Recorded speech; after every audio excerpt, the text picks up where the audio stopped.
நான் 369 மணி attraction angel number வச்சு இப்படி தான் மேனிஃபெஸ்ட் பண்ணேன். ஸோ டே 11 மணி அட்ராக்ஷன் சேலஞ்சில் 369 டெக்னிக் உங்களுக்கு ஷேர் பண்ண போகிறேன். கண்டிப்பாக வீடியோ சேவ் பண்ணி வச்சுக்கோங்க. இந்த 369 நம்பர் பார்த்தீங்கன்னா 3யோட மல்டிபிள்ஸ் தான் வருது. ஸோ ஏஞ்சல் நம்பர்ஸில் 369 என்கிறது மணி அட்ராக்ஷனுக்கு உகந்த நம்பர். Let start. நான் காலையில் எழுந்த உடனே ரீஃப்ரெஷ் ஆகிட்டு மங்களகரமான yellow கலர் ஃப்ளவர் வச்சு உருளியை டெக்கரேட் பண்ணி விளக்கு ஏற்றிட்டு என்னுடைய 369 டெக்னிக்கை ஸ்டார்ட் பண்ண ஆரம்பிச்சிடுவேன். ஃபர்ஸ்ட் ஒரு விஷயத்தை மட்டும் ஃபோக்கஸ் பண்ணிட்டு அதை 3 டைம்ஸ் எழுதுவேன். எழுதிட்டு 3 டைம்ஸ் படிப்பேன். அப்புறம் 6 டைம்ஸ் எழுதிட்டு 6 டைம்ஸ் வாய் விட்டு சொல்லுவேன். அகெயின் 9 டைம்ஸ் எழுதி 9 டைம்ஸ் சொல்லுவேன். இந்த மாதிரி 21 டேஸ் கண்டினியூஸா பண்ணேன்.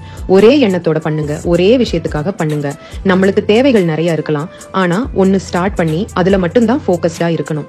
எந்தெந்த விஷயத்துக்கெல்லாம் 369 டெக்னிக் பண்ணணும் அண்ட் எப்படி எழுதணும் அப்படிங்கிறது கேப்ஷன்ல கொடுத்துருக்கேன்.